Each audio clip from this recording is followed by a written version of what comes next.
Sí, bueno, ahora si te das cuenta en la forma como estás utilizando la palabra, sigue sin aclarar qué quiere decir redimir, pero está insinuando más o menos el sentido. Porque, digamos, en la vida o en la historia hacemos muchas cosas que en principio, digamos, equivalen a las lágrimas y que podrían haber sido derramadas, bueno, siempre fueron por un sentido, ¿no? Por una causa, pero esa causa puede quedar, digamos, sepultada en la historia o abandonada o despreciada o olvidada o condenada, digo, condenada. Entonces, para que eso no suceda, hay que redimir eso, ¿no? Entonces, ese sería más o menos el sentido.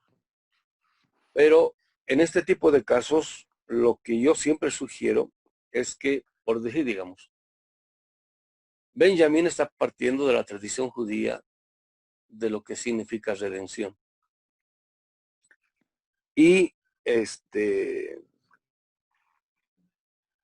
en concreto, digamos, el modo como ha sido desarrollado por Rosenzweig, ¿no?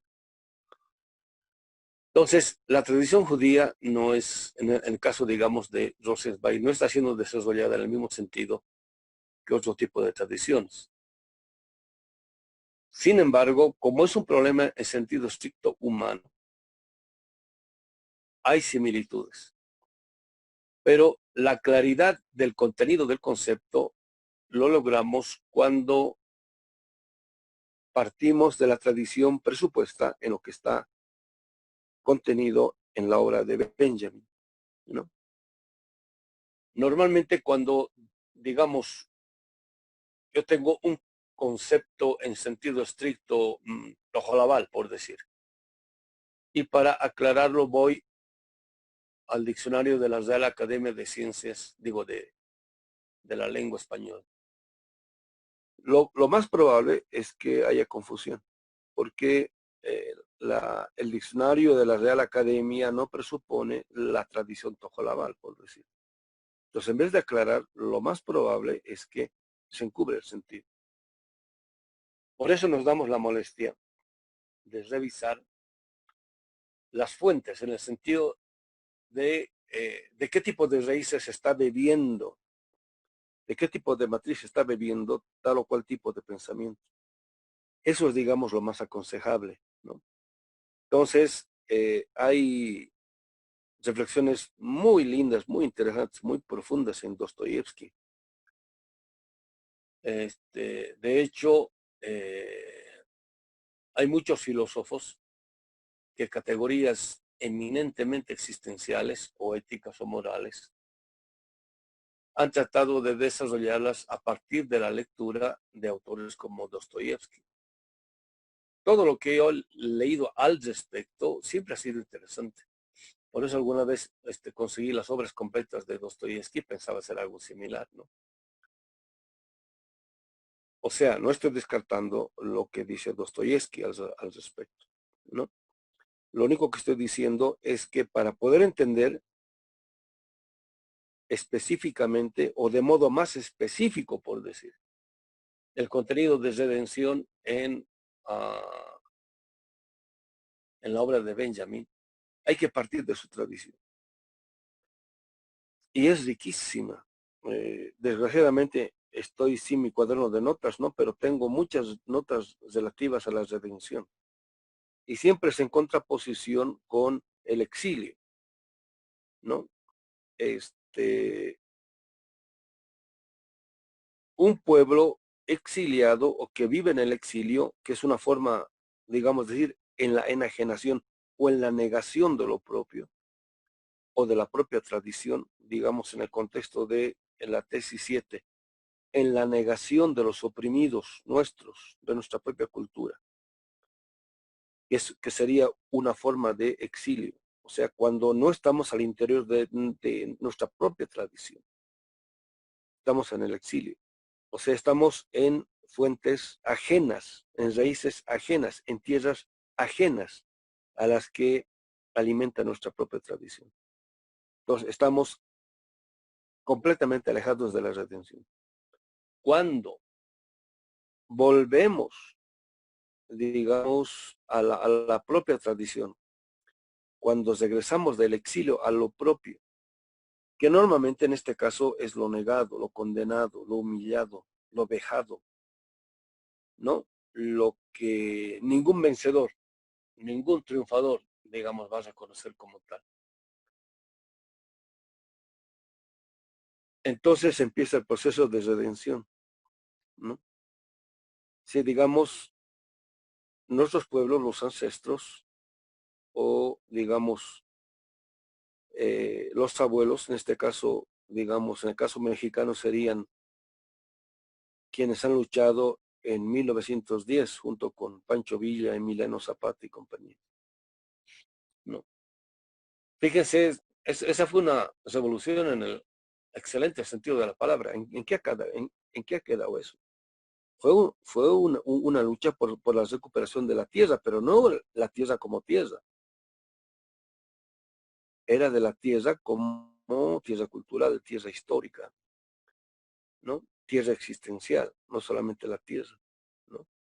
Entonces, imagínense, ¿no? Si piensen en la lucha de los campesinos con sus mujeres, con sus hijos, con sus hijas, iban al frente a luchar. Todos esos sufrimientos, esas viudas, esos hombres que perdieron a su mujer y a sus hijos, esos hijos que perdieron a su madre y, ¿cómo se llama?, sus padres, sus familias, sus cosechas, todo ese sufrimiento, ¿en qué ha quedado? ¿No? Entonces, hay una deuda con eso. O sea, hay que redimir eso, de tal modo de que ese sufrimiento, esas lágrimas, así digamos, haciendo una correlación con lo que dice Dostoyevsky, para que esas lágrimas no hayan sido derramadas en vano, hay que redimir eso. Pero esto que estoy diciendo es apenas la introducción a lo que podría ser la redención. Es más complejo.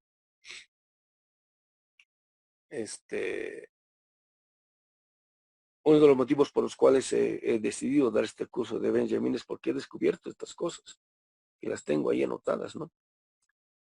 Lo que significa la redención. Y por ello es que se me hace un concepto central, paralelo, digamos, o tal vez más fundamental que el de liberación, que sería, digamos, el resultado de todo esto.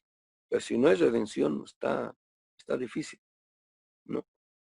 Entonces, seguiremos dándole vueltas al contenido del concepto. O sea, seguiremos abriendo contexto de tal modo de que cuando lleguemos al tema no nos caiga de sopetón, sino que sea algo así como una entrada lo más acorde, digamos, al pensamiento de Benjamín, de tal modo de que podamos actualizar ese ¿cómo se llama? Ese contenido. Les pongo un ejemplo respecto a lo que está pasando aquí ahorita en Bolivia.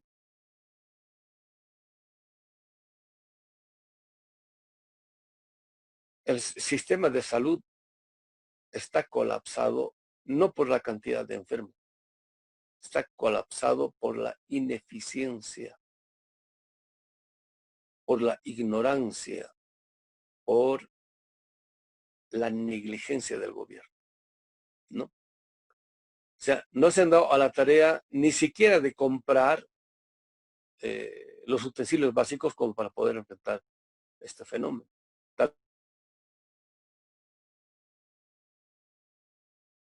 O sea, nadie puede ir a un hospital, ¿no?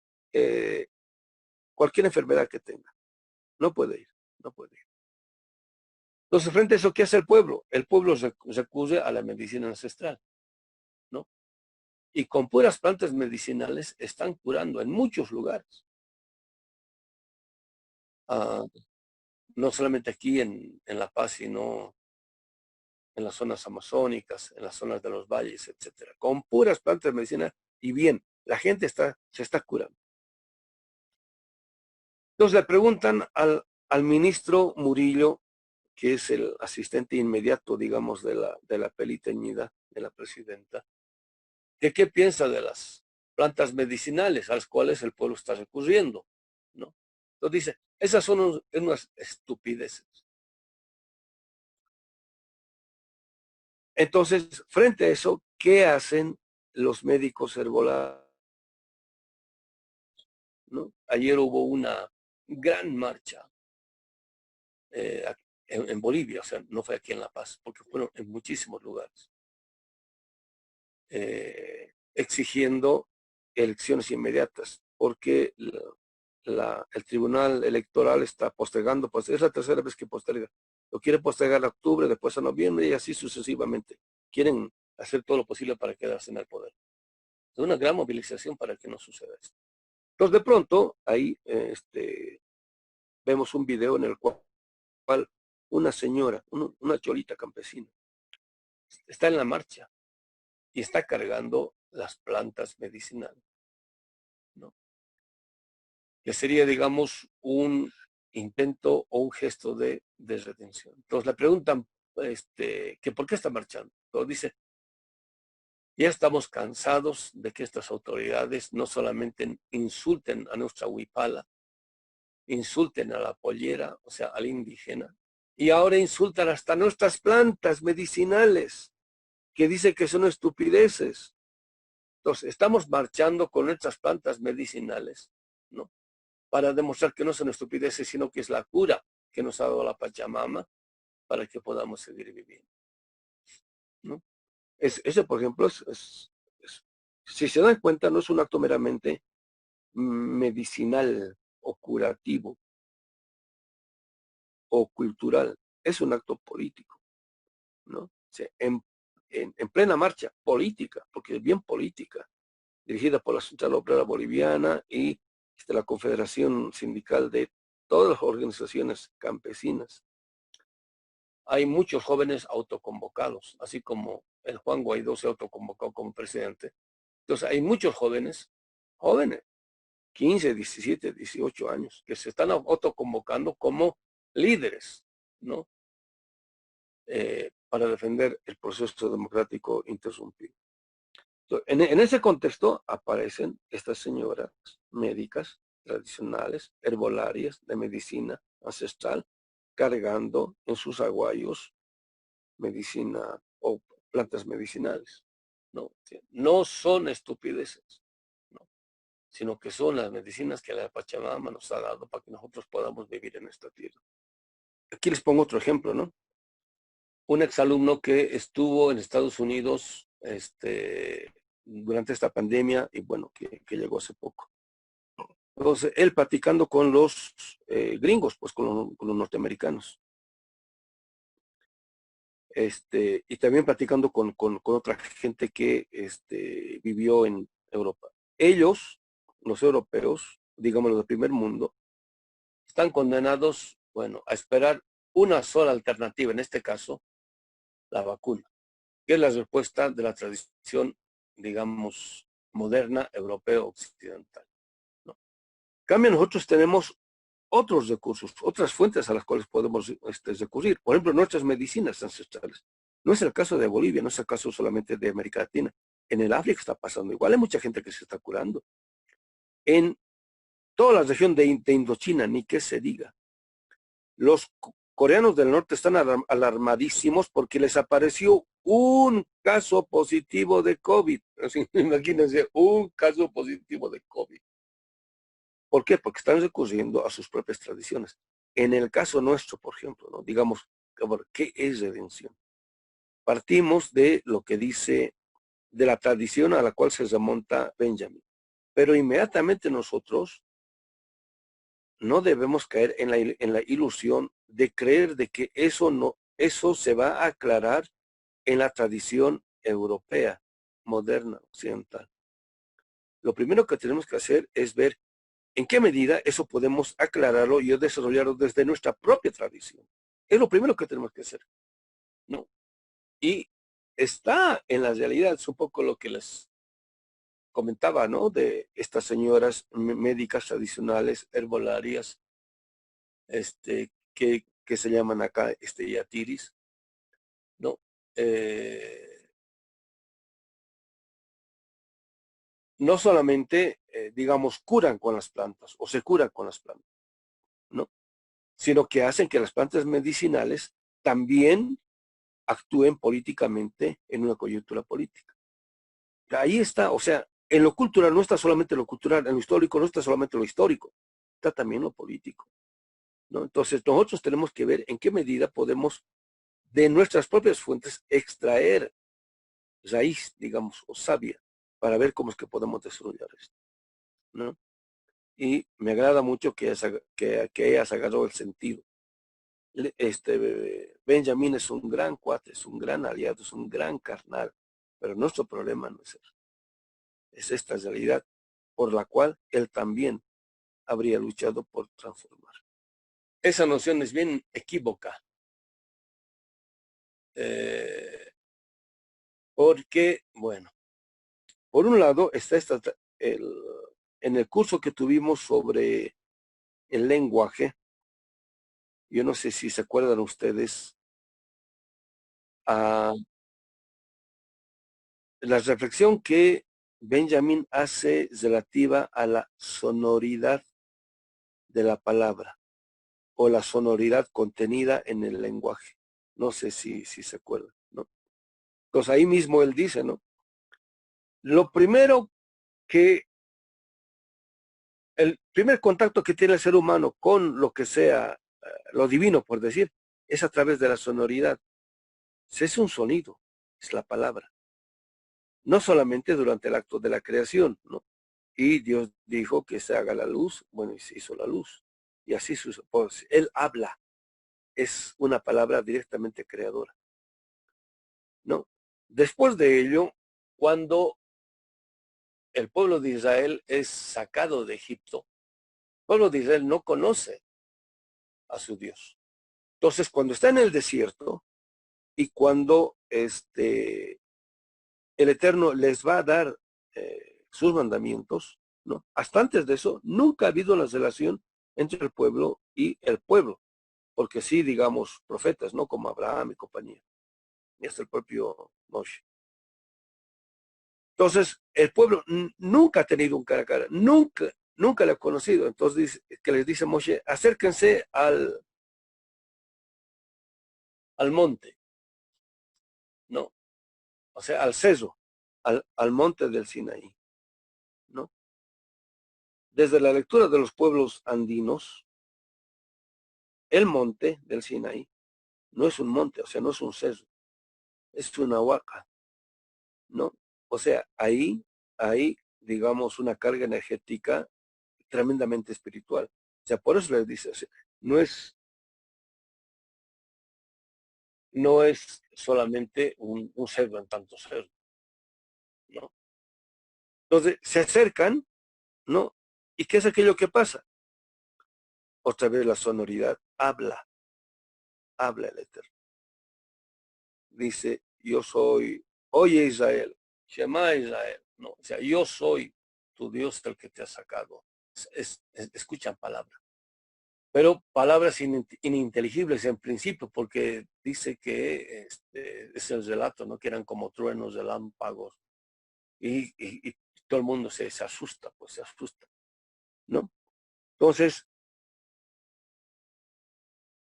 ahí lo que Levinas, perdón, lo que Benjamin hace es mostrar lo que está presupuesto siempre en toda imagen. Es el contenido, es lo presupuesto. Y por eso, bueno, en la imagen, esto puede aparecer de modo muy equívoco. Bueno, hay cualquier cantidad de mediaciones que habría que atravesar como para poder entender este sentido. Hasta ahorita, si se dan cuenta ustedes, en el primer texto que hemos leído y ahorita no ha habido explícitamente un apartado o una tesis, digamos, en la cual Benjamín nos diga explícitamente con lo que él está entendiendo por imagen. Entonces, yo preferiría que llegáramos a ese lugar para no conjeturar demasiado, ¿no? Pero digamos bueno, es muy posible que haya estado indagando de muchos modos, Benjamín, el sentido de lo que en imagen aparece o es. Por eso es bastante equívoco, ¿no? Entonces tal vez después podamos hacer un rastreo, digamos, en específico para ver cómo construir el concepto de esto, ¿no? Habíamos dicho antes de que cuando está discutiendo Benjamin con las ciencias históricas, en general está discutiendo con esta tradición que quiere imponerse en Europa de esta versión neopositivista. Neopositivista en el sentido de que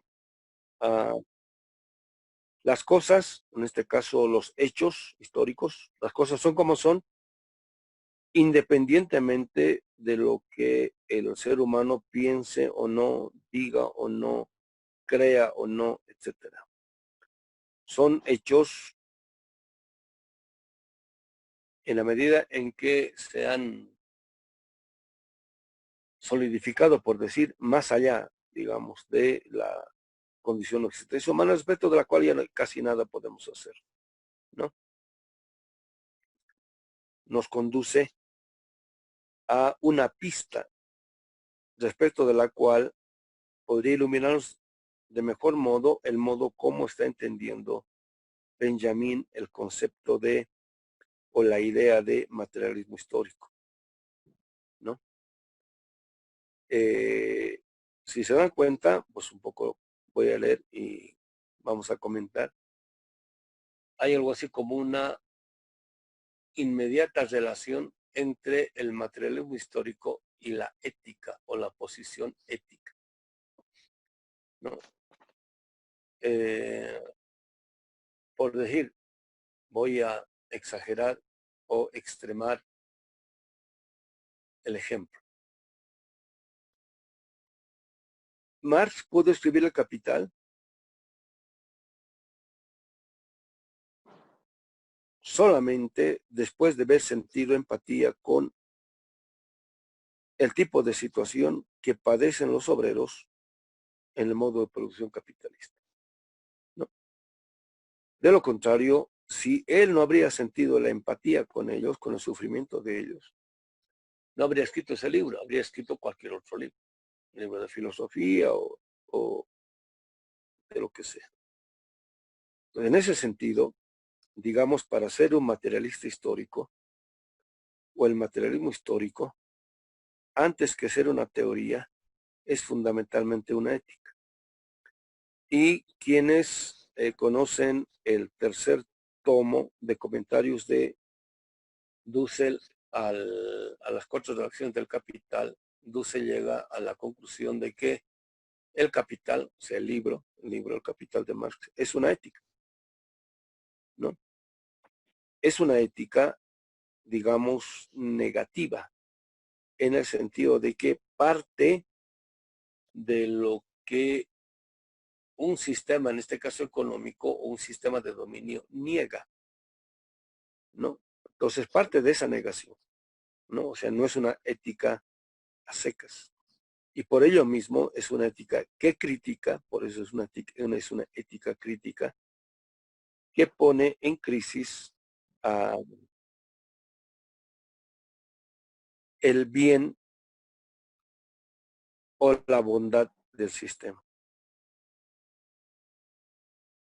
Desde la mitad de la tesis 7, después de el pie de página 8. Y habíamos comentado lo que dice Flaubert, esta cita en francés, ¿no? Dice Benjamín, la naturaleza de esa tristeza se hace patente al plantear la cuestión de con quién entra en empatía el historiador historicista. El historiador historicista, esto es el historiador o el cientista social o el filósofo que está al servicio del imperio, que está al servicio de un sistema de dominio, ¿no? Siempre entra en empatía o en simpatía o a favor o afirma el punto de vista del vencedor. Dice Benjamin, la respuesta es innegable, que es así con el vencedor, ¿no? Entonces, cuando uno asume un tipo de teoría, lo que está asumiendo, por decir, digamos, cuando uno se declara Foucaultiano, lo que está asumiendo no es, digamos, el corpus teórico de la obra de Foucault. Está asumiendo lo que está contenido como presupuesto en esa reflexión teórica. Digamos, está asumiendo como propia su constitución ética, con quien, digamos, en última instancia, siente simpatía o empatía, o con quien se empata el autor en cuestión. Pasa lo mismo con una disciplina y en última instancia, digamos, con un tipo de tradición. Continúo. Pero los que en cada época mandan son los herederos de los que siempre han vencido. Digamos que sería la normalidad, ¿no? Los que, un ejemplo o dos ejemplos de eso ahorita, digamos, sería el caso de Chile y el caso de Colombia, ¿no? Después de Pinochet, ¿no? Todos los que han mandado son los herederos de los que siempre han vencido. Y ahora, digamos, en Colombia se sigue afincando esa forma de posición. Cuando se quiere poner en crisis eso, pasa lo que el dueño de estos coches eléctricos, Tesla creo que es, ¿no? Elon Musk creo que es, ha dicho, ¿no? Están dispuestos a hacer y a financiar cualquier cantidad de golpes, que fue el caso de Bolivia, cuando se quiere cuestionar eso, ¿no? Entonces, lo normal es que el historiador y el cientista social, cuando describe la realidad, esté constituyéndose a sí mismo como un heredero del punto de vista del vencedor. Continúo, dice, la empatía con el vencedor resulta siempre ventajosa para los mandamases de cada momento. Porque pues les va bien, disfrutan de todos los beneficios, digamos, todas las glorias que el poder como poder produce para disfrute propio. Sigo, con ello ya se le dice bastante al materialista histórico, ¿no? Se le está diciendo de que, y esto en los Grundrisse Marx lo desarrolla muy bien.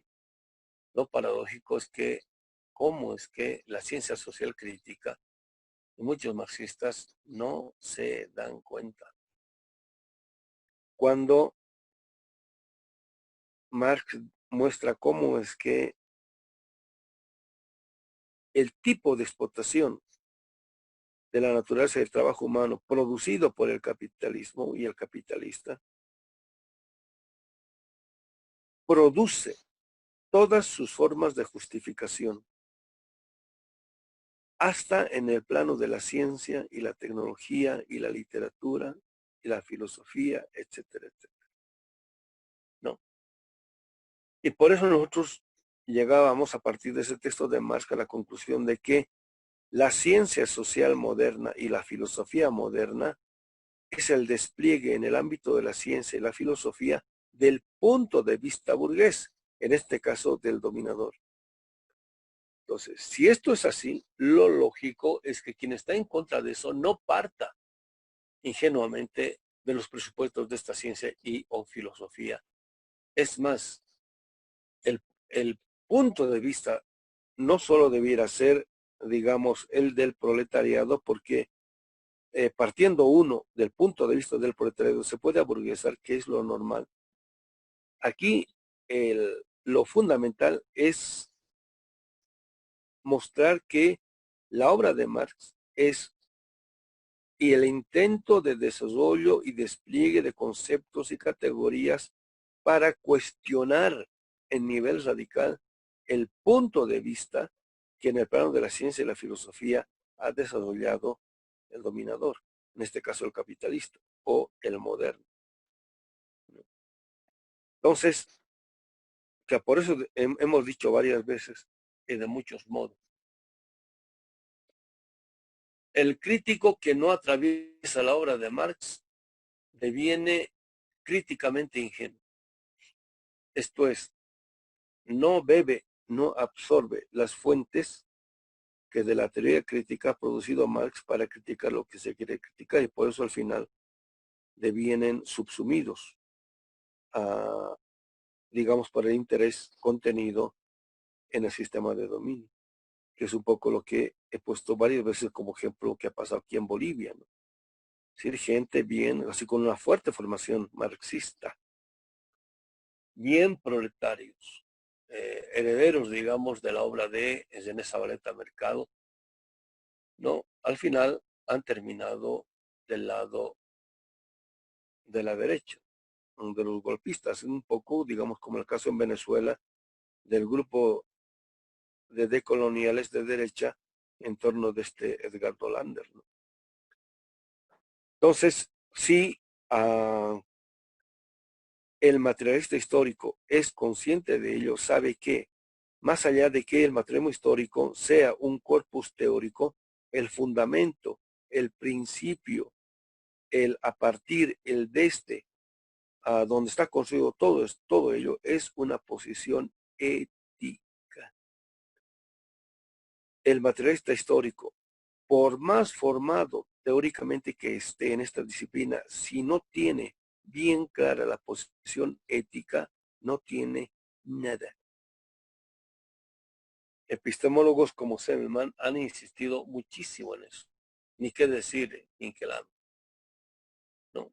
Entonces, por ello es que, por decir, en una epistemología de carácter crítico, una reflexión de carácter crítica, y acá sería en una reflexión histórica de carácter crítico, lo primero que tiene que estar claro es el punto de vista desde el cual voy a partir. Y esto tiene que ver con la empatía.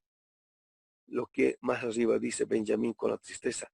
Si no siento la tristeza de quienes están borrados de la historia, negados por la historia, condenados por el tipo de historia del dominador, no hay la posibilidad de pasarle a la historia el cepillo a contrapelo, ¿no? Entonces, digamos así, en términos generales, lo primero que podríamos decir es que el materialismo histórico, antes que un corpus teórico, porque es un corpus teórico, es primero una posición ética, ¿no?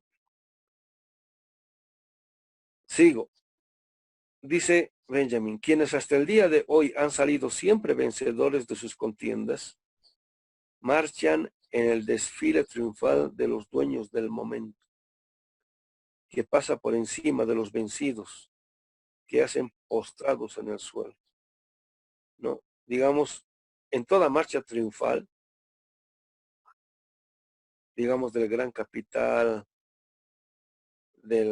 capital transnacional, de las glorias de la cultura, ¿cómo se llama?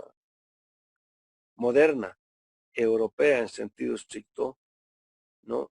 Lo que está por debajo y de modo postrado, ¿no? Son los cuerpos de los vencidos, ¿no? Si no hubiese eso, no habrían estas glorias de la modernidad. Y eso tiene que ver mucho con la historia. Cuando uno agarra el punto de vista de estos que han sido pisoteados, están postrados en el suelo y, ¿cómo puedo decir? A ver, y siente la tristeza de ellos. Cuando sucede eso, todas las glorias culturales de Europa y Estados Unidos se vuelven basura, dan asco. Por eso yo muchas veces he dicho, ¿no? Todos estos edificios, calles, ciudades, centros comerciales y hasta, digamos, obras musicales, teatrales, etcétera, que veo, digamos, de la Europa moderna, no me impresionan en absoluto, porque inmediatamente cuando veo algo, me está mostrando algo, lo que sea, inmediatamente recuerdo la historia que está presupuesta en él, ¿no? Y cuando uno conoce eso, sabe eso,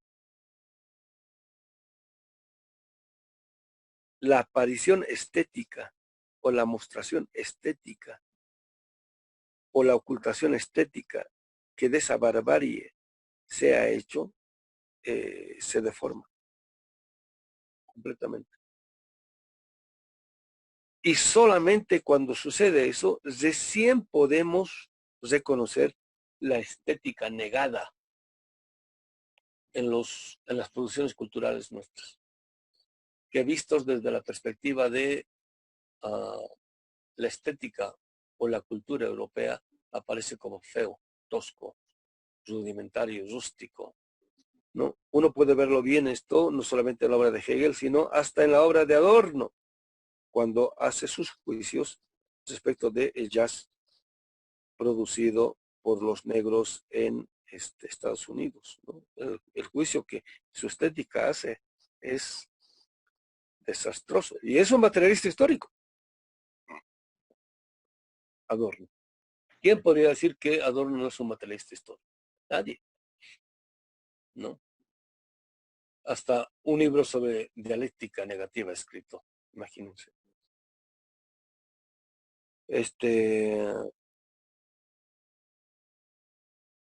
Uno se podría preguntar ahí inmediatamente, ¿no? ¿Quiénes son los negados de su obra? Paso a suponer que sean los judíos, ¿no? Han sido vilipendiados, vejados, ultrajados, sí, eso es cierto, pero son los únicos.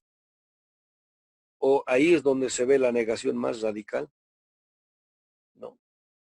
Entonces, quien Marx no escribe en nombre de los judíos, o tampoco escribe en nombre de los obreros, ¿no? Porque no hay un solo tipo de obrero.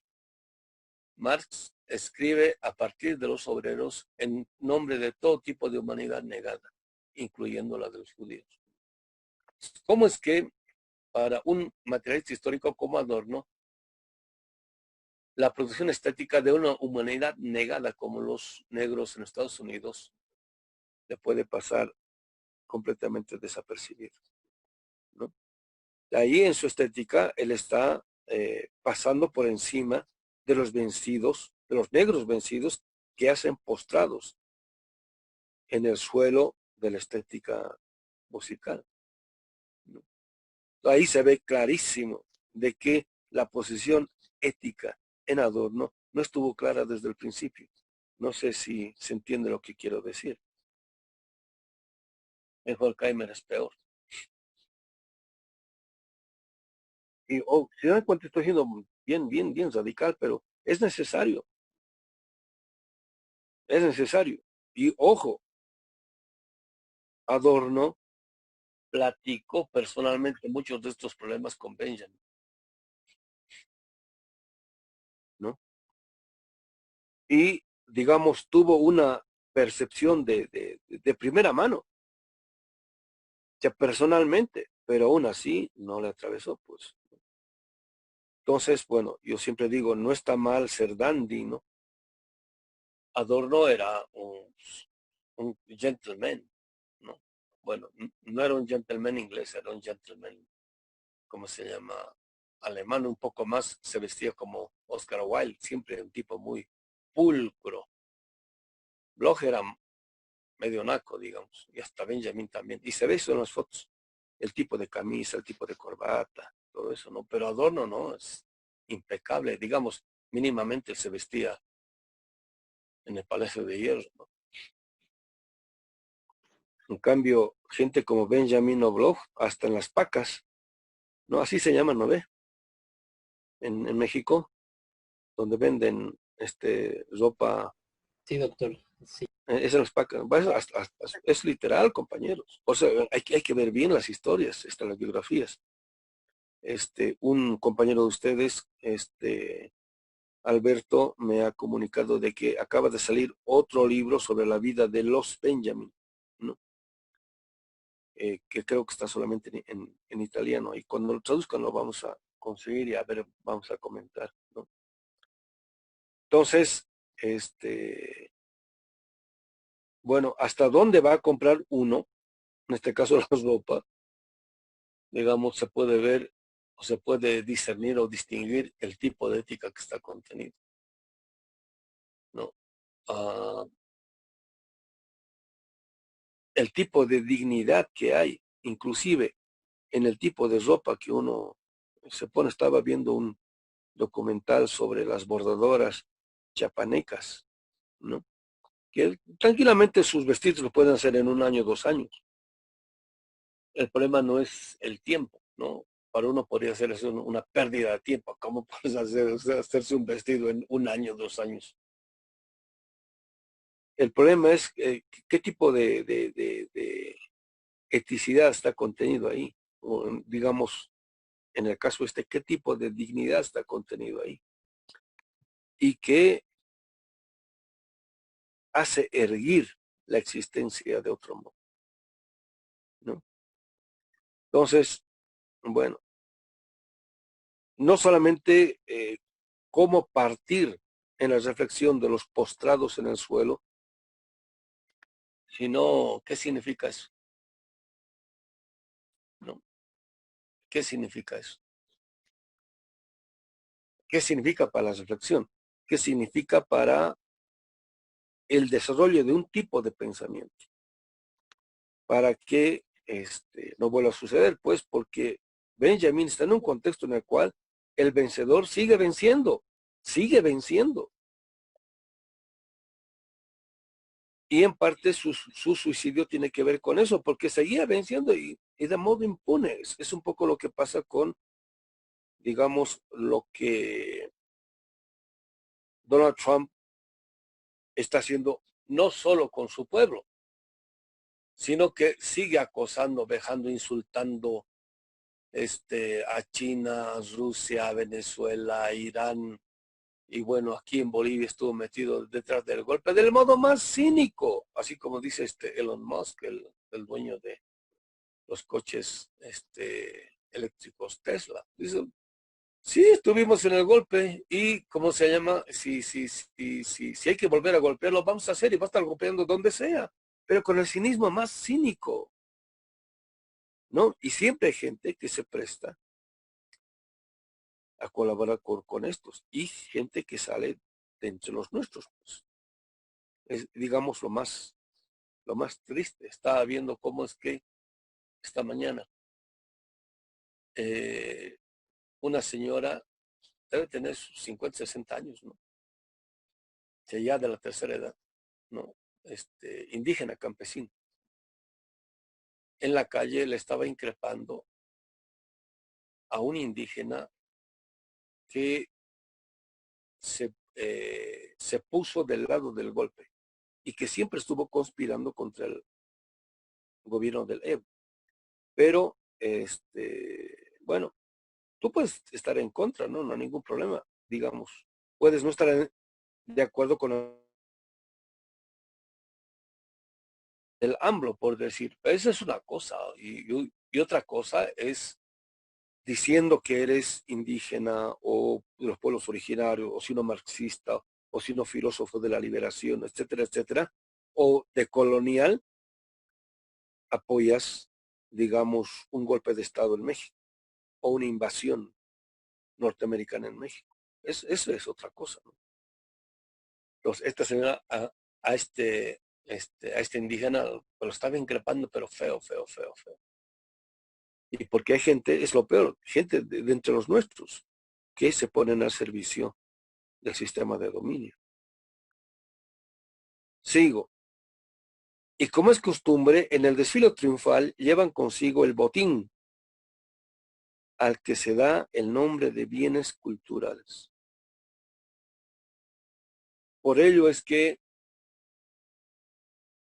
fíjense, y hasta pasa con muchos hijos o hijas de grandes líderes de izquierda o luchadores. Pero en general, la gente de la burguesía o los hijitos, digamos, de las burguesías, cuando se ponen a estudiar una carrera o una disciplina, o dicen tener tal o cual tipo de vocación, se dedican a alguna disciplina cultural, sea el teatro, el cine, o cómo se llama, el ballet, la música clásica, o sea, los bienes culturales, pues, ¿no? Donde la lucha por quienes pisotean o son pisoteados o no, prácticamente ya no se ve, ya no aparece, ¿no? Se dedican al teatro, otro tipo de preocupaciones en vez de, bueno, ¿qué hizo el Che? Pues, ¿no? El Che, bueno, estudió medicina, pero se dio cuenta que el problema era mucho más agudo, mucho más complejo.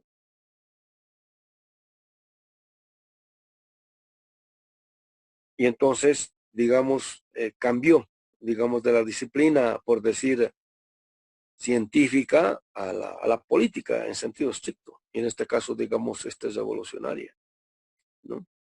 Entonces también es algo similar en el ámbito de la filosofía, ¿no? Bueno, entonces, ¿qué ramo, qué disciplina, qué campo uno va a trabajar en esta línea de trabajo o en esta forma de trabajo para desarrollar campos a partir de los cuales se pueda no solamente entender, comprender la realidad, sino vivir la realidad de otro modo, ¿no? Y ojo, hasta las manos con Doctor, algunos compañeros. ¿Qué pasó? se le cerró el micrófono, pero ya está. Ya.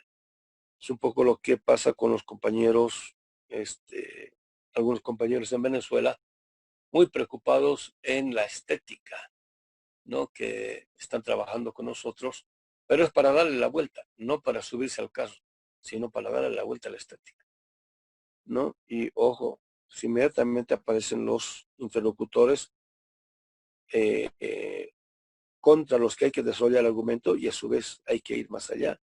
Y algunos de ellos son bien de los nuestros, ojo, ¿no? Sigo. Estos deberán contar con que tienen en el materialista histórico.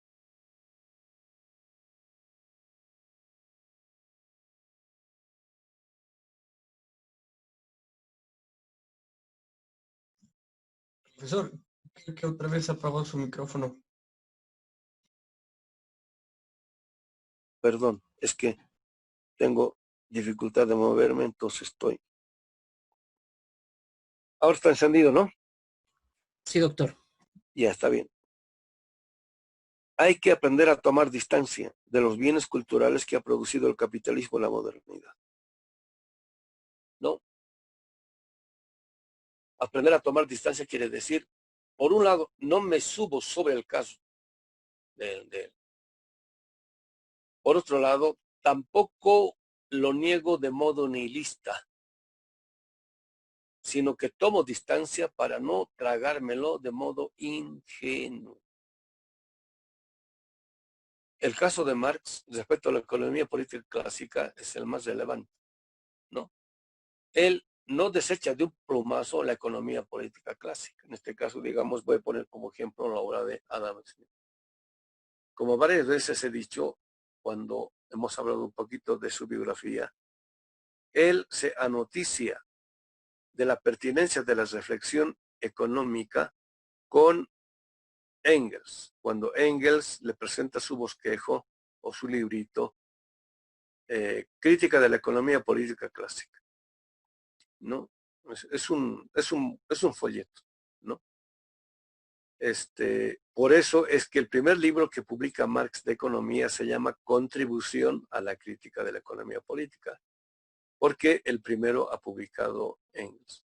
Entonces, con Engels, él se entera de la problemática contenida de la economía política clásica y, estando en Francia, se pone a leer cualquier cantidad de libros al respecto. Y supuestamente eso pasa más o menos entre el 44 y el 49-50. O sea, digamos 5 años que Marx así devora, digamos, la literatura relativa a la economía. Después se va a, ¿cómo se llama?, Inglaterra. Y él tranquilamente pudo haber dicho, como muchos marxistas, sí, yo ya los conozco, los economistas clásicos, los fisiócratas y demás. No, él vuelve a la obra, pero vuelve a la obra en profundidad, pero no se sube al carro, toma distancia de él, ¿no?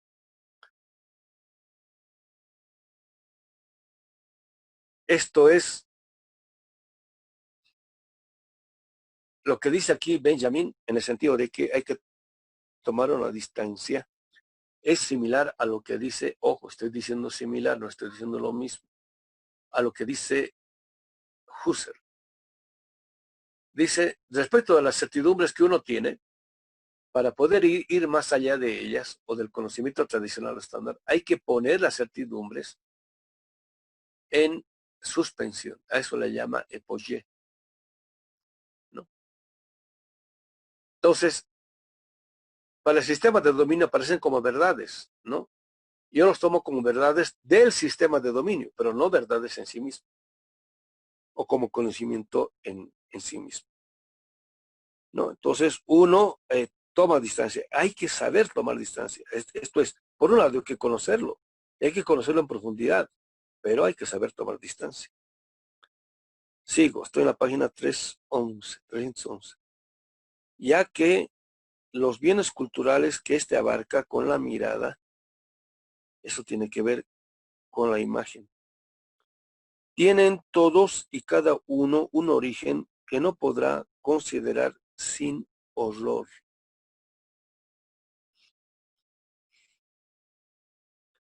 Entonces, muchas descripciones que de las formas de producción capitalista en sentido estricto hace Adam Smith y los economistas de su tiempo, Marx las comenta con horror y los economistas como algo normal y natural, ¿no? Algunas veces he puesto el siguiente ejemplo, ¿no? En, en, en Brasil, cuando en Brasil hubo, ¿cómo se llama?, esclavismo durante mucho tiempo. Entonces vi una escena no recuerdo si fue una película o una telenovela. Los patrones reciben de Europa en un cargamento nuevo herramientas para torturar, con manual, con todo eso, ¿no? Entonces, uno de los esclavos que le dice a la dueña de la plantación, señora, le dice mi ama, le dice, ha llegado todo esto por el correo, le dice, ¿así qué es? Le dice, pues, son instrumentos para torturar a los negros, le dice. A ver, desarmalo, quiero ver, le dice, ¿no? Y lo desarma, bueno, el negro, el esclavo, agarra el manual y siguiendo, se dice, pero habría que poner a un negro, a ver, llama a cualquier negro, a ver, tú, le dice, a cualquier negro ahí lo llama, ponte ahí, le dice, y le hace poner, ¿no? Entonces dice que hay que hacer esto, dice que hay que apretar este tornillo acá, dice que hay que jalar esta palanca acá, y el negro está gritando, ¡ay! ¡Ay! Así, para torturar, pues, ¿no? Y están apretando por aquí, por allá, para ver cómo funciona la maquinaria, y de pronto se muere el negro, ¿no? Torturado se muere.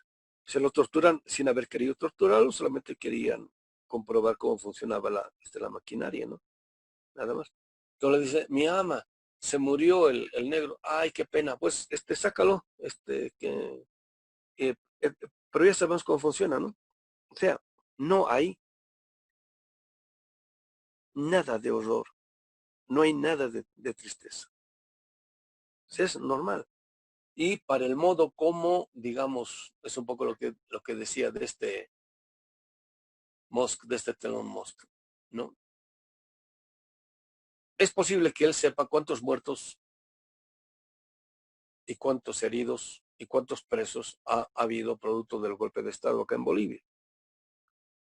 Pero de ello, digamos, no se horroriza en absoluto. Digo, es normal. Es más, si hay que volver a hacerlo, lo van a hacer. O sea, no tiene ningún problema, ¿no? Cuando el materialista histórico observa estos bienes culturales, ¿no? Con la mirada, todos y cada uno abarca un origen que no podrá considerar sin odor.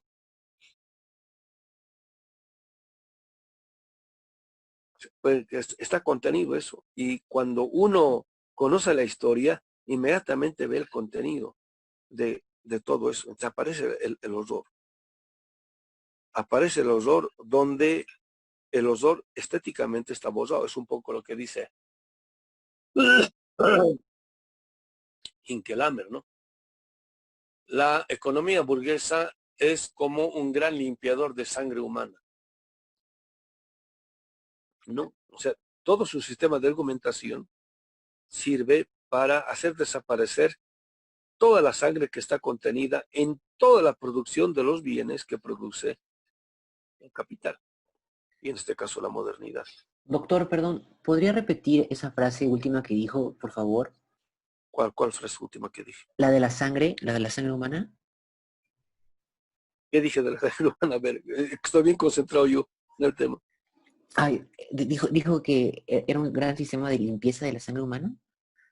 Ya. Hinkelhammer dice, y no una vez, lo dice varias veces. La ciencia económica burguesa sirve para limpiar de sangre humana todo lo que ella produce y hacerla parecer blanquita, pues, o sea, sin sangre, o sea, estéticamente bella, ¿no? O sea, como si detrás de la producción de todo producto o bien capitalista no hubiese explotación ni de la Pachamama ni del trabajo humano. Eso dice. Entonces, en este caso, cuando está diciendo Benjamin, de que cuando uno mira todos estos productos, que aquí se llaman bienes culturales,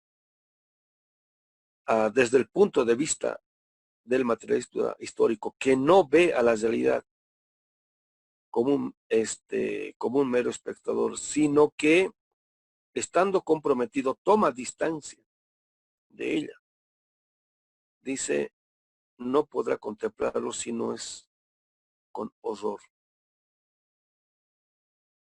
¿No? A mí ya nadie me puede contar flores de los bienes culturales de la modernidad o de Europa, Estados Unidos, porque he leído tantas historias de horror o van mostrando históricamente. No sé si ustedes han leído, por ejemplo, la otra historia de Estados Unidos. Es un norteamericano que escribe. Va mostrando, bueno, cómo desde el principio Estados Unidos es la constitución de una forma de vida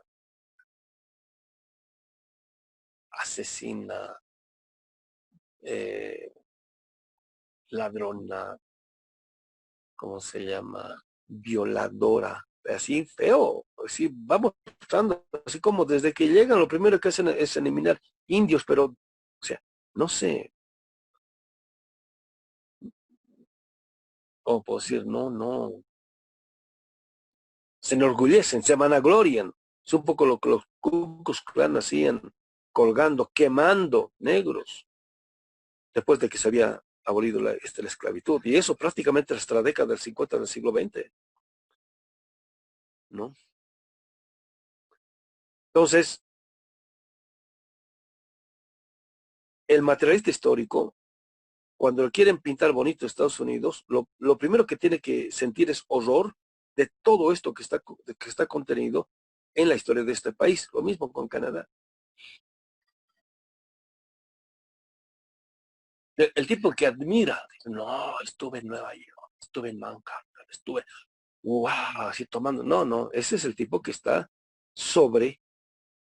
bien asentado, digamos, sobre el punto de vista, sobre la forma de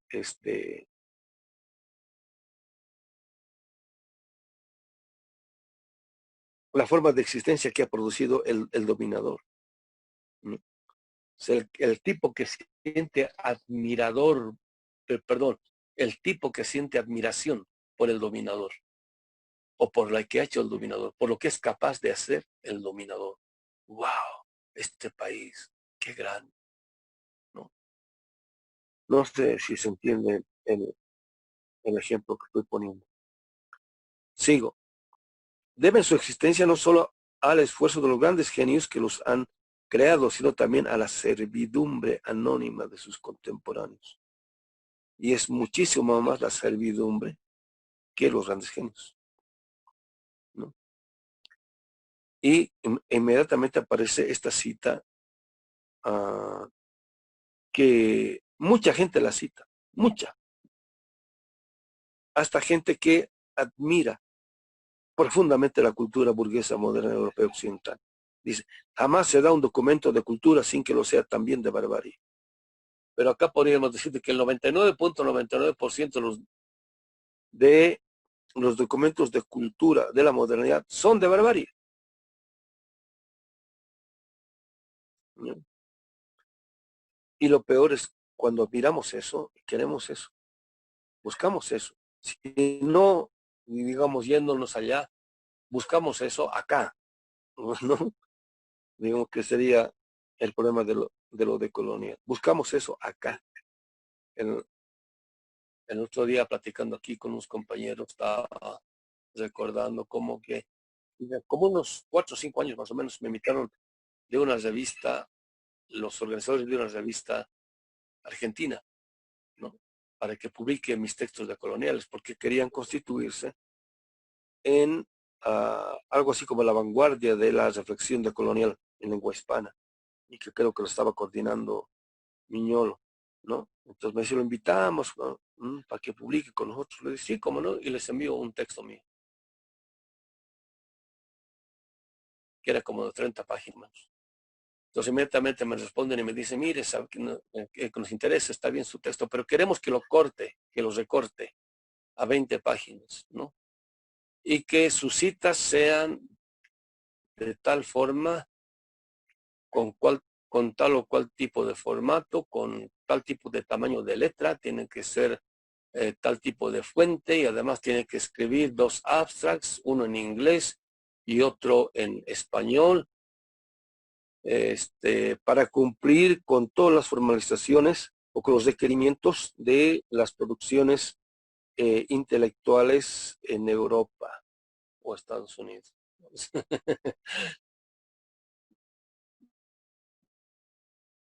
Quieren dedicarse a pensamiento de colonial, pero lo primero que quieren hacer es cumplir con los estándares del pensamiento colonial o de la forma como el pensamiento colonial o colonizante o colonizador, como se llama, desarrollan. Y eso es literal, para el desarrollo del pensamiento. Yo dije, no, es recortar ese artículo, yo no voy a recortar. Lo que es ese, quiere desarrollar todavía. Y ahí se quedó. Y como él mismo no está libre de barbarie, tampoco lo está el proceso de transmisión por el que ha pasado de unas manos a otras, ¿no? Y esto pasa especialmente con los comentadores de los comentadores de los comentadores. ¿no? O dicho en el lenguaje de Habermas, con quienes hacen informes bibliográficos. Quienes hacen informes bibliográficos son aquella gente que, por decir, digamos, el pensamiento decolonial en América Latina, ¿no? O los desafíos del pensamiento decolonial en América Latina. Entonces, lo primero que hace es agarrar puros articulitos, ¿no? Los lee y en función de eso escribe algo. Es un informe bibliográfico, pues tales cual, hay estas corrientes, piensan esto, dicen esto. Estas son sus hipótesis, estos son sus líneas de trabajo, son, ¿no? Entonces,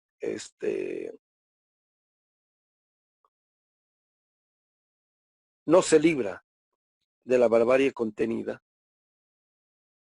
o de la superficialidad contenida en algunos textos que pueden estar, digamos, intentando ponerse en el punto de vista de los que están postrados en el suelo o yacen postrados en el suelo, ¿no? La forma de trabajo de la intelectualidad actual, contemporánea,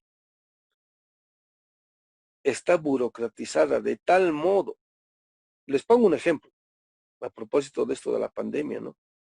Que han empezado a salir cualquier cantidad de datos. Pero es un ejemplo. Antes, el tipo de formación de los médicos era una formación, digamos, bastante ética, en el sentido de que no solamente sentía empatía con el paciente, sino que tenía una formación, creo que le llamaban semiología o semiótica a la materia esta, en la cual a partir de el diálogo o la observación con el enfermo, el médico pudiera diagnosticar la enfermedad del enfermo, ¿no? El resultado era el siguiente, y esto a mí me tocó vivirlo, mediados de los 70, les cuento. Entonces, uno iba del médico, ¿no? Enfermo. Estaba con el médico, digamos, una hora. El médico le preguntaba a uno todo, ¿no? Y lo observaba, le analizaba cosas, todo eso. Tomaba el pulso, bueno. Al final de la consulta, el médico le decía a uno, usted está enfermo de tal cosa, ¿no? Y esta es la medicina, le daba a uno la receta, ¿no? Y uno se iba, compraba la medicina y se curaba, ¿no? Bueno, pasan las décadas, ¿no? Y el tipo de formación del médico cambia. Ahora, cuando uno va al médico, y estoy hablando de la década del 90, ¿no? Uno va del médico, ¿no? Y no va a cualquier médico, uno va a un buen médico, pues. Estos que cobran 500, 800 pesos la consulta. Entonces, el médico le pregunta a uno qué tiene. Entonces uno dice, tal, tengo tal cosa, tal, me duele aquí, me duele allá. Entonces, lo primero que hace el médico dice, mire, vaya a hacer esta cantidad de estudios, ¿no? Mínimo 5, 6, 7, 8, 10 estudios. A mí me han hecho a veces hasta 20 estudios. Y vuelve en cuanto tenga los estudios. O sea que el médico es incapaz de diagnosticar que uno tiene. Entonces, no, es que necesito los estudios. Entonces uno va al laboratorio, ¿no? Que hace los estudios y es cualquier cantidad de dinero. Bueno, entonces uno vuelve con los estudios y el médico a uno le dice, mire, según los estudios, parece que usted tiene tal cosa, ¿no? Tal enfermedad, ¿no? Entonces, el médico le dice, mire, entonces, le voy a recetar estas medicinas ahora y me vuelve dentro de 15 días para ver si le ha caído bien o no estas medicinas. Porque si no le ha caído bien, entonces le vamos a cambiar por otro. Y si no le ha caído bien, le vamos a cambiar por otro. Hasta el momento son 4, 5 consultas, etcétera, etcétera. Y al final, bueno, ¿para qué estuvo el médico? Pues, ¿qué quiere decir? Esas materias relativas a la ética y a la semiología las quitaron. ¿Para qué? Para convertirlos a los médicos en administradores, ¿no? De el tipo de conocimiento que ahora producen no solamente las farmacéuticas, sino las empresas que se dedican a producir este tipo de instrumental ahí para hacer análisis, estudios, todo tipo de cosas. Entonces siguen protocolos nada más. No saben de qué está contenido una medicina, no saben qué ha curado, qué no ha curado, cómo ha curado, por qué ha curado. No saben, ya no saben, solamente administran un tipo de protocolo que les llega de las grandes farmacéuticas y de las grandes industrias de la producción de, ¿cómo se llama? Este instrumental para la medicina. Y es lo que ha entrado ahora en crisis. Ha colapsado totalmente, ¿no? Los tales así que ahora, bueno, pues el médico herbolario de los pueblos originarios, ¿no? Inmediatamente a la primera, tienes esto, estas son las medicinas, y eso cura. Por eso es que el conocimiento, la forma de conocimiento, el contenido del conocimiento inclusive, moderno, ¿no? No está libre de barbarie, especialmente en el proceso de transmisión. Por eso, retomar el núcleo, el ámbito, gracias al cual es posible un tipo de conocimiento, que en este caso es el de los fundamentos. Por eso entró en crisis las materias de metafísica y ontología. Epistemología la han, ¿cómo se llama? La han distorsionado de tal modo de que ahora aparece, gracias a Foucault y compañías, como un mero saber, pero ya no es una reflexión relativa a los fundamentos gracias a los cuales está constituido un tipo de pensamiento. Y en el principio está siempre la reflexión ética. ¿Para qué uno va a conocer lo que va a conocer? ¿O para qué uno va a estudiar lo que va a estudiar? ¿Cuál es el tipo de intencionalidad que está contenida, no solamente en la obra, en este caso, digamos, de Marx o de Adam Smith, sino cuál es el tipo de intencionalidad que está contenido y presupuesto en uno cuando uno quiere asumir tal o cual disciplina? Ahora, en el caso de los jóvenes, a mí me ha pasado. Yo al principio estudié arquitectura porque era un joven inocente, ingenuo respecto a la realidad, que creía que en el campo de la arquitectura podía ser creador, ese tipo de cosas. Bueno, es normal, ¿no? Pero eso pasa inmediatamente. Y entonces uno tiene la oportunidad y o la posibilidad de ser consciente de la intencionalidad con la cual ha elegido tal o cual tipo de disciplina. Entonces puede cambiar el fundamento, o si no, cambiar de disciplina, como fue mi caso. Y el caso también de Marx. Él era abogado, ¿no? Tranquilamente pudo haber sido, como aquí mucha gente, no son abogados, son abogánsters, ¿no? O sea, tranquilamente, digamos, para quedar bien con su novia, que era una noble, ¿no? Y él, digamos, clase media, burguesía, pequebur, lo que le decían, ¿no? En cambio, la que fue su esposa era la nobleza, ¿no? Entonces, lo ideal sería hacer eso antes de ingresar a la licenciatura, o sea, durante el bachillerato, hacer esta toma de conciencia. Pero bueno, para quienes no han tenido esa posibilidad, la licenciatura debería ser el lugar ideal en el cual hacer esta reflexión relativa a la toma de conciencia ética respecto de él,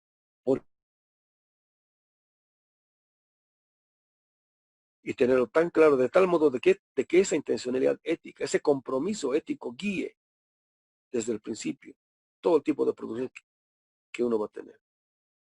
Pues cuando uno tiene ese tipo de compromiso, lo que se deduce es el compromiso con un problema, con un gran tema a ser pensado.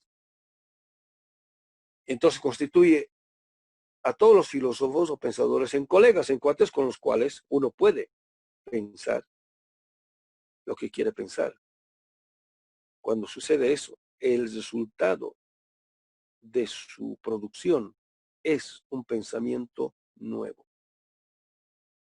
¿no? Se nota en el contenido, que decir, se nota en lo que está presupuesto eso. Esos son los que quedan, esos son los que tienen algo que decir en la historia. El resto son meros comentadores que hacen informes bibliográficos, ¿no? Continúo. Por eso el materialista histórico se distancia de él en la medida de lo posible. Considera que es su cometido pasarle a la historia el cepillo a contrapelo. Esta última oración la han citado, compañeros, si ustedes no se imaginan, pero la han entendido. En principio, el materialista histórico o el filósofo de la liberación o el pensador decolonial, ¿no? Lo primero que tiene que hacer es distanciarse primero del capitalismo y después de eso de la modernidad. O sea, de todos sus cultores, de sus grandes ideólogos, de sus cientistas, de sus filósofos, para no caer entrampado al interior de su proceso de transmisión, ¿no? Entonces, cuando Husserl, en sus investigaciones lógicas, dice, para poder remontarnos más allá del hecho en tanto que hecho o del acontecer en tanto que acontecer, es decir, lo primero que hay que hacer es poner las propias certidumbres en suspensión. Es la epogea. No puedo dar nada por supuesto. Eso es lo que hace todo gran pensador.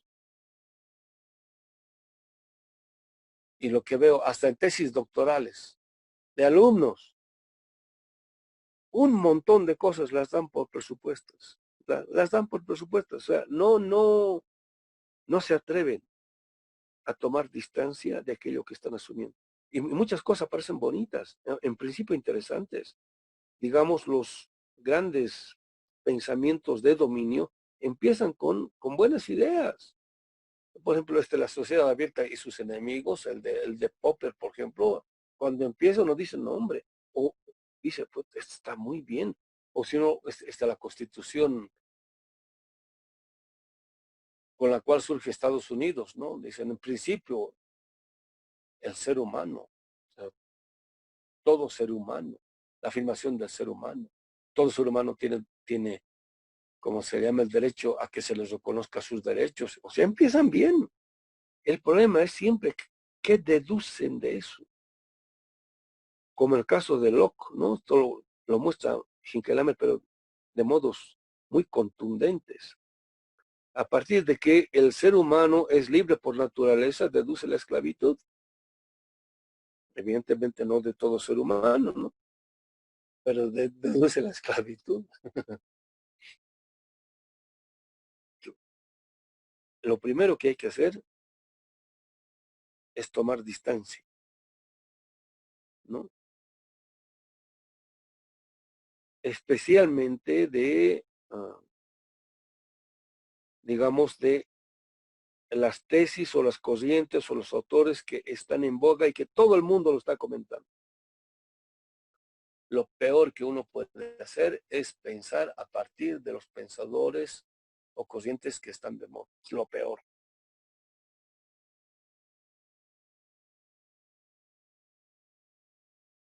La última oración, cuando dice, considera el materialista histórico, que es su cometido, pasarle a la historia el cepillo a contrapelo. O sea, no leerla ya en el sentido en el cual lee, digamos, la modernidad o el sistema de dominio a la historia, sino en sentido contrario, a contrapelo. Y ahí encontramos nombre. No sé si alguna vez han cepillado. Yo a propósito de, ¿cómo se llama? De Benjamín, hice eso. Evidentemente no con un caballo, porque no tuve acceso a un caballo. Yo creo que ha sido una mula, ¿no? Entonces, he agarrado y les he pillado contrapelo y no, pues, uno ve cosas que, bueno, una apariencia no se ve, ¿no? Y hasta cosas feas, ¿no? Sarnas que a veces tienen granos. tipo caspa, así feo, feo, feo, feo, ¿no? Lo primero que uno tiene que hacer es, bueno, ir en sentido contrario. Es un poco lo que, bueno, en el caso de El Capital y también en los Londres, ¿no? Cuando leíamos Marx, también leíamos Marx a contrapelo, ¿no? Pero ya no en el sentido de que, ¿cómo se llama? De que Marx sea o no un pensador de la dominación. No, no, no en ese sentido. Sino de que, bueno, Marx va mostrando que es de un modo lógico. Por eso insistimos mucho en el tipo de lecturas, perdón, el tipo de redacciones que Marx hace del Capital. ¿No? Nunca, de buenas a primeras, él cree que ya ha encontrado la forma definitiva de exposición. No, él va ensayando varias formas de exposición, ¿no? De tal modo de que lógicamente aparezca de modo coherente. No es la misma lógica de la dominación o la modernidad, sino que aquí el problema tiene su propia lógica y esa lógica él tiene que ser capaz de exponer, ¿no? Bueno, ¿cuál es esa lógica? Es mostrar cómo el capitalismo produce su propio tipo de realidad. O sea, cómo una subjetividad produce un tipo de objetividad. En este caso, la subjetividad moderna, o la subjetividad burguesa, mejor dicho, cómo produce la realidad burguesa, que es la sociedad moderna, ¿no? Que es el capitalismo. Claro. Pero mostrando eso, cuando uno se pilla contrapelo la obra, va mostrando en la medida de, bueno, uno puede ver cómo es que, en la medida en que Marx muestra cómo es que el capitalista o el burgués construye el capitalismo, uno puede ver cómo el capitalista o el burgués va destruyendo lo que no es capitalista o burgués. Entonces, en esa medida, hemos podido ver cómo es que podemos reconstruir lo que está destruyendo el capitalismo, el burgués y la modernidad, ¿no? Ahora, esa misma lectura ahora le vamos a hacer a los 3 tomos del Capital, ¿no? O sea, inclusive con los propios podemos hacer, digamos, una lectura a contrapelo, pero ya no es en el mismo sentido. Pero esto se puede lograr, esto se puede no solamente entender, sino desarrollar cuando uno entiende lo que está contenido en lo que está diciendo Benjamin, lo que significa pasarle a la historia el cepillo a contrapelo. En todas las reflexiones epistemológicas que este servidor ha hecho, está haciendo, estoy metido en esto más o menos desde el 83, ¿no? ¿Qué significa la reflexión epistemológica? Y paradójicamente es el primer libro que he escrito es sobre epistemología, pero nunca lo, bueno, sí se publicó, pero en forma de revista, qué sé yo. Y lo he de hecho, estoy diciendo, pero hasta ahora nunca lo he publicado. Entonces, pues es algo que sigo trabajando, ¿no? Lo que he observado es lo siguiente. En el caso de los críticos, ¿no? Hay más o menos dos vías, dos formas de llegada a la epistemología. La una es a través de la teoría y la otra es a través de la política, ¿no? A través de la teoría quiere decir lo siguiente. Ojo, entre la teoría y la epistemología está la política de por medio, pero eso es central. En el primer caso, digamos que tranquilamente podría ser el fenómeno de la filosofía de la liberación, toda la generación de Dussel, ¿no? Son gente formada en un tipo de tradición, ¿no? Fundamentalmente, digamos, Heidegger, la fenomenología husserliana o si no, levinasiana, ¿no? Están formados en un tipo de tradición filosófica, ¿no? Están en la teoría. Entonces, cuando desde ahí se enfrentan a la realidad política, ¿no? Se dan cuenta de que no hay una correlación, ¿no? Que hay mucha distancia entre lo que está contenido en la teoría y lo que está apareciendo en la realidad. ¿No? Por ese motivo, por ese desajuste, digamos, entre lo que dice la teoría, vamos a suponer, me estoy inventando, eso es un ejemplo ridículo, pero bueno, para que se entienda, ¿no? Yo parto de una teoría que dice que el ser humano es lo mejor, es lo más bueno por naturaleza, es amoroso, es solidario, y el ser humano es racional por naturaleza, ético, es estético, todo eso. Y qué lindo, ¿no? Qué bello, que voy a la realidad y es totalmente lo contrario, ¿no? Está, digamos, lleno de puros Donald Trump, o Bolsonaro, o Pinochet, o Hitler. Dijo, órale, ¿no? Entonces, cuando me encuentro con esa situación en la cual no hay correspondencia entre lo que dice la teoría y lo que aparece en la realidad, y digo que soy pensador y estoy comprometido con la realidad, entonces me pongo a revisar en qué medida la teoría de la cual he partido está o no bien. ¿Sí se entiende el ejemplo, compañeros? Me pongo a revisar los contenidos en los conceptos. Cuando me pongo a revisar los contenidos en los conceptos, me estoy revisando el modo cómo es que ellos han sido constituidos teórica y culturalmente hablando. Es decir, qué tipo de problemas están contenidos en esos conceptos de tal modo que han procedido o devenido en ese tipo de formalización.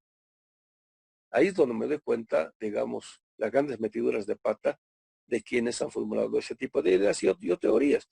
Entonces, de haber sido bien husserliano, bien heideggeriano, bien levinasiano, dejo de ser eso, abandono eso y me pongo a elaborar otro tipo de teorías en las cuales, pues, no, pues el ser humano por naturaleza no es bueno, ¿no?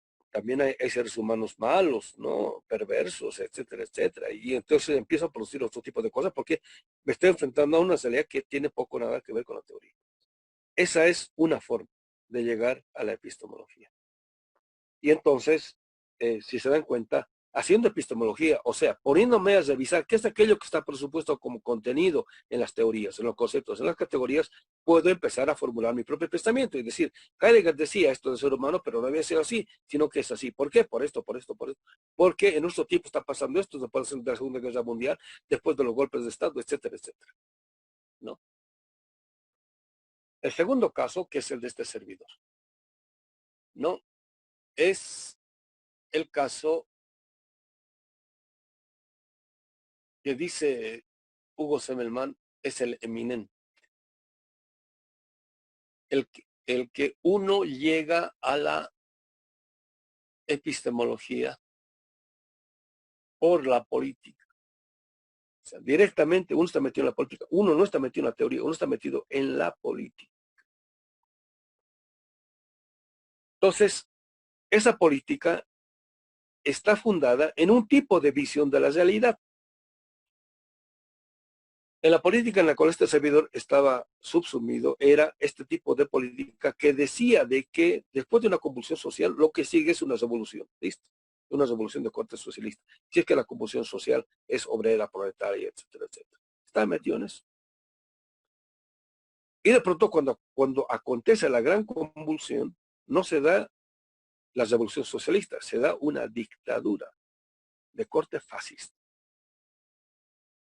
Entonces, toda la visión de la realidad contenida en la política y la práctica política misma entra en crisis. Y cuando uno quiere entender esto, entonces se abre a la epistemología. Es decir, a ver. La gente ha hecho malas cosas no porque tenía malas intenciones, digamos, por decir, digamos. Los que querían hacer el socialismo, los que querían producir la revolución, ninguno de ellos ha dicho, bueno, vamos a hacer esta convulsión social para producir una dictadura fascista. No, ninguno. Todos querían la revolución socialista, pero lo que devino fue exactamente lo contrario. Ahora, ¿por qué? Entonces empiezan a cuestionar la práctica política. Y vía práctica política empiezan a cuestionar los conceptos y categorías contenidas en la práctica política, que a su vez están fundados en el tipo de teoría que presupone este tipo de visión de la realidad que hace posible el uso de tal o cual tipo de concepto y de categoría. Y entonces uno deviene en una reflexión epistemológica que le abre a otro tipo de reflexión teórica. Y entonces lo que se deduce es algo nuevo. Entonces hay dos formas de llegar a la reflexión epistemológica. Ahora, ¿qué estoy diciendo de la reflexión epistemológica? Estoy diciendo que la epistemología es esta disciplina con contenido político.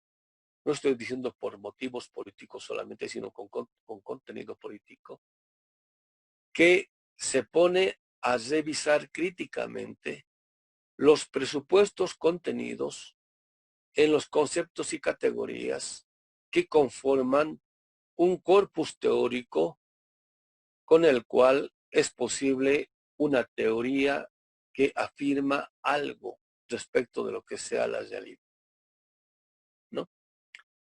Porque si no hago esta reflexión epistemológica, todo uso de cualquier tipo de teoría, aunque diga que sea crítica, es el uso de esa teoría es o ingenuo o acrítico, ¿no? Entonces, si supuestamente estamos en una perspectiva crítica, no es el uso que nosotros hacemos de los conceptos y categorías o de teorías, por más críticas que sean, no puede ser ni ingenuo ni acrítico. Entonces yo tengo que revisar de dónde procede. Entonces, todos los conceptos que ha desarrollado el marxismo del siglo XX proceden de Europa. Listo, así de simple. De esa matriz cultural, de ese tiempo histórico, de ese tipo de problemas a los cuales se enfrentaba no solamente el proletariado europeo, sino Europa como núcleo cultural, económico e histórico. Parten de ahí, listo. Ese es el contenido, listo. ¿Puedo aprender de eso? Sí. Pero ahí está contenido. Todos los problemas del siglo XX. No, así de simple. O sea, es una respuesta inmediata que como receta se puede utilizar para América Latina. No. Y la reflexión epistemológica es la que dice eso, ¿no? Si esto es así, la reflexión epistemológica en sentido radical nos conduce a que, para poder entender lo que sea nuestro presente, no me sirve a priori ninguna teoría elaborada y producida por la modernidad europea occidental. ¿Qué tal? Esto es radical, esto es fuerte lo que estoy diciendo. A priori no nos sirve. Tenemos que pensar, tenemos que ponernos a pensar teorías, conceptos, categorías en cuyos contenidos estén contenidos nuestros problemas o los problemas que estamos enfrentando hoy, ahora, en este presente. Y para ello tenemos que hacer lecturas a contrapelo, no solamente de la historia, sino también del tipo de teorías o autores con quienes estamos dialogando y con quienes entablamos tal o cual tipo de discusión para poder ir más allá. Pregunta, en la Facultad de Filosofía y Letras de la UNAM, que es una de las facultades de filosofías más importantes en lengua hispana, ¿existe una cátedra de epistemología en este sentido? Pregunta, estoy preguntando. Y no es un curso de epistemología, ¿no? Pero un curso de esta naturaleza implica este tipo de reflexión. Y es un poco lo que estoy mostrando en Benjamin. Cuando Benjamin dice, ¿no? Necesitamos, por el tipo de problemática que estamos enfrentando, necesitamos otra visión de la historia, otra concepción de historia, otra noción de tiempo histórico, etcétera. Está diciendo eso porque él se da cuenta de que la concepción que de historia se está manejando en su tiempo no sirve para entender el tipo de problemas a los cuales se está enfrentando.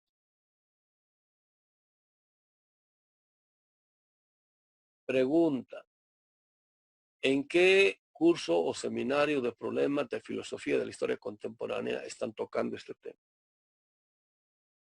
Para poder entender este presente histórico, esta coyuntura histórica, necesitamos otra concepción de la historia.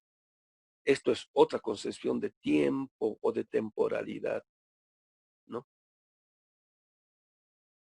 La noción de tiempo mesiánico es una respuesta benjaminiana al problema. cuando nosotros nos preguntamos, ¿es la respuesta nuestra? No. Sin embargo, es una respuesta con la cual nosotros podríamos dialogar para poder construir un concepto acorde a nuestro propio tiempo histórico. Bueno, en parte sí, pero detrás de lo que dice, hay nombre, cualquier cantidad de, ¿cómo puedo decir? No solo tela que cortar, sino, o sea, no es tan simple como aparece en la afirmación, ¿no? En parte es así, sí, pero lo que está presupuesto en eso es como cuando mucha gente dice, ¿no? La modernidad es una secularización del pensamiento judeo-cristiano. Pues sí, pero ¿qué quiere decir eso? ¿No? O sea, yo creo que, bueno, hasta ahora yo no he leído un libro que, tal es posible que haya, pero hasta ahora yo no he leído un libro que aclare eso, qué significa que la modernidad es una secularización judeo-cristiana, ¿no? O sea, hay temas que supuestamente han sido aclarados, por decir, pero que no están nada aclarados todavía y sobre los cuales hay que volver porque la modernidad, por el tipo de ritmo, de velocidad que cada vez acelera más el capital, es partir de presupuestos, de presupuestos, de presupuestos y así sucesivamente. O sea,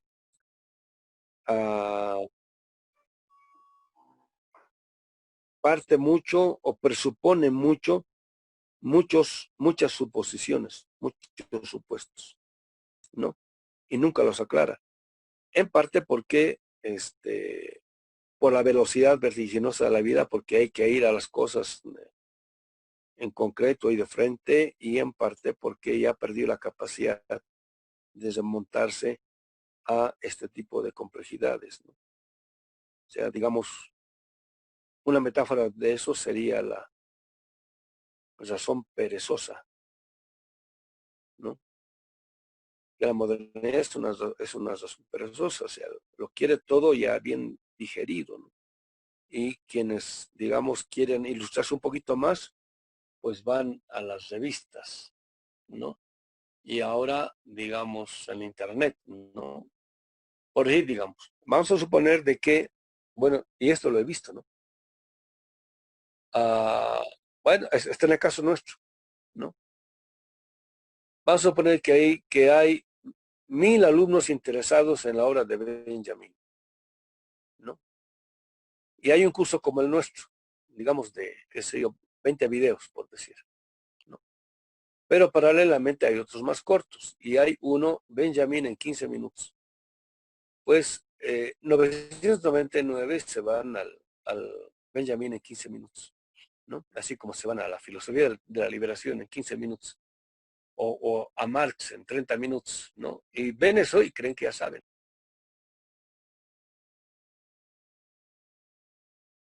¿no? Entonces, en este tipo de problemas hay que tener no solamente mucha paciencia, sino mucha tenacidad para saber perseguir lo que está contenido en un problema o una teoría, ¿no?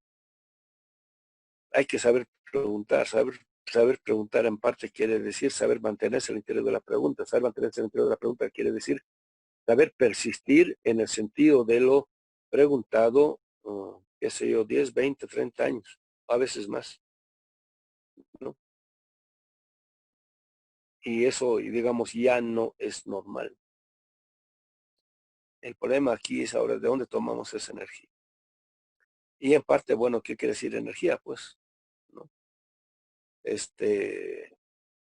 ese es un temón, un nombre. Estoy debatiéndome existencialmente con ese tema, ¿no? Y no es de ahorita, digamos, ¿no? ¿De dónde tomamos esa energía ahora? ¿No? Bueno, compañeros, entonces cesamos la clase y nos vemos el siguiente miércoles. Hasta luego.